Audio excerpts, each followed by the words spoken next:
Consumer behavior is the method through which people choose, acquire, and use goods and services to meet their needs and desires. Black box and stimulus are the two key parts of the consumer's behavior model. The numerous methods that have an impact on how consumers make decisions are known as stimuli. Marketing stimuli and environmental stimuli are two different categories of stimulus. The stimulus enter the black box, which stands in for the mental operations that go on within a consumer's head, and the traits of the buyers and the decision-making process are the black box two key parts. Several elements can influence how customers behave and how they view a product. These variables fall truly under the categories of cultural, social, personal, and physiological variables. First is cultural factors. This factor includes social status, culture, and subculture. A group of people shared values, beliefs, habits, and behaviors are referred to as their cultures. The second one is social factors.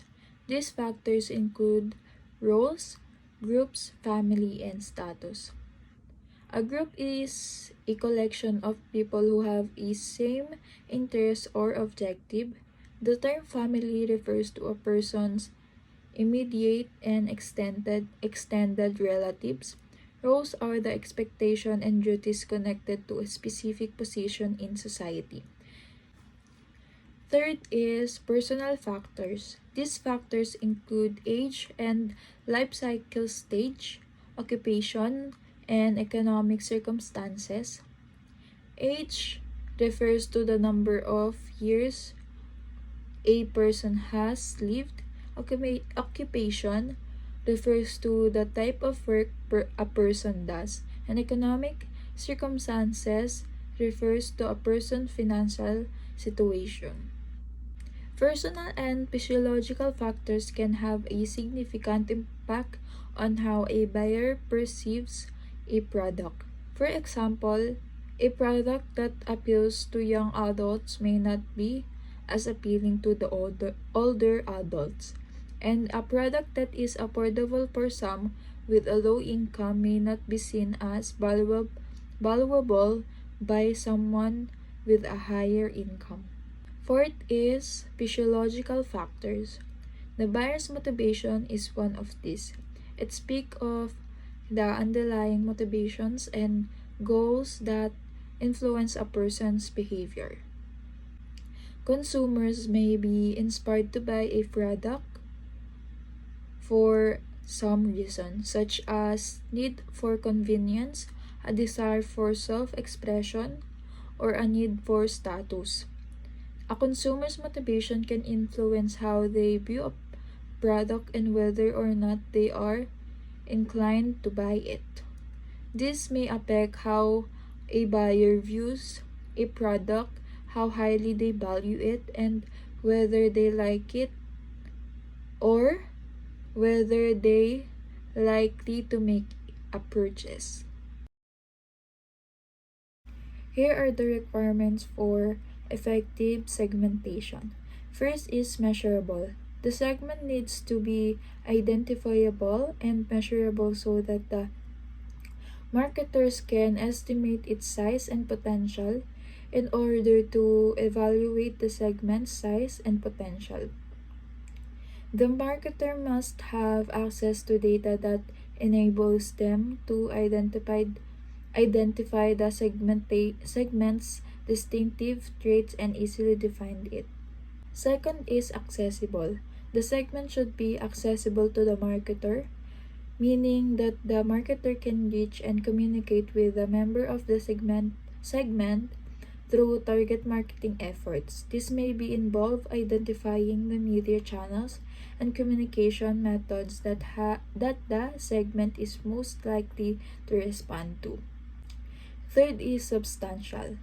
The marketer should be able to financially target the category if is large enough, this implies that the segment needs to be sizable enough to provide enough sales income or profit to support the expense on focused marketing incentives.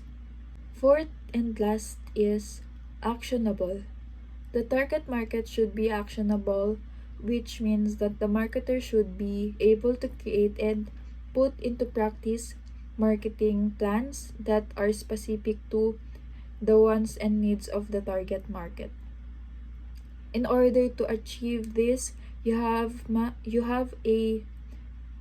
must have a true awareness of the segmentations or segment motivations, habit, and attitudes, as well as the capacity to create marketing messages and strategies that appeals to them. These are the three market coverage strategies. First is undifferentiated marketing is a marketing approach in which a business caters to all segments of the market with the same product or service. Instead than concentrating on a limited audience, it aims to reach as many people as possible. Second is differentiated marketing. It's a strategy where a company creates different product or service offerings for the different segments of the market. It aims to meet the specific needs and wants of each segments and may involve tailoring marketing messages and strategies for each group. And lastly is concentrated niche marketing. It's a strategy where a company focuses on serving a small, specialized segment of the market. It involves identifying and targeting a niche group of customers and with unique needs of or interests and offering highly specialized product or services to meet their specific demands.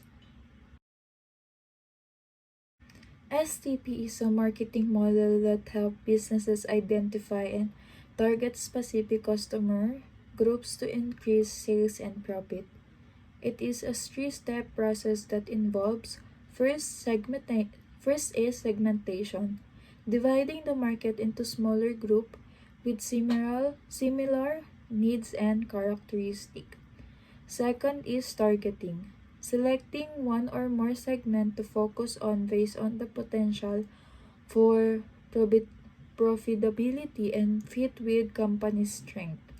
Third is positioning, developing a market strategy to create a unique and favorable perception of the product in the minds of the target audience.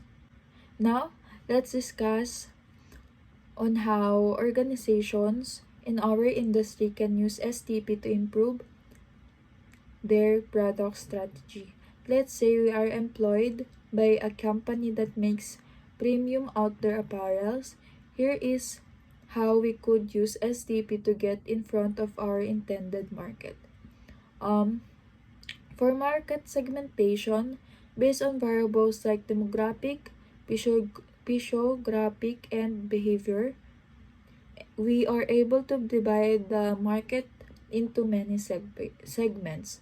For instances, we may recognize the portions below. Consumers that appreciate outdoors adventures like hiking, camping, and rock climbing are called adventure seekers. Consumers that enjoy exploring cities and other urban locations are known as urban explorers. Consumers that place a high priority on fashion and trends with selecting apparels. Then, second is targeting. After identifying the categories, we may assess them based on qualities like size, potential for growth, profitability, and suitability with our brand's advantages. For instances, we may choose concentrate on adventurers and urban explorers since they are more likely to value our brand's emphasis on functionality and durability. And third is positioning. Lastly, we can construct a marketing plan to provide our target market a different and positive impression of our product. For example, we might market our company as the go-to option for urban explorers and adventurers looking for fashionable best outdoor clothing that can handle with the weather.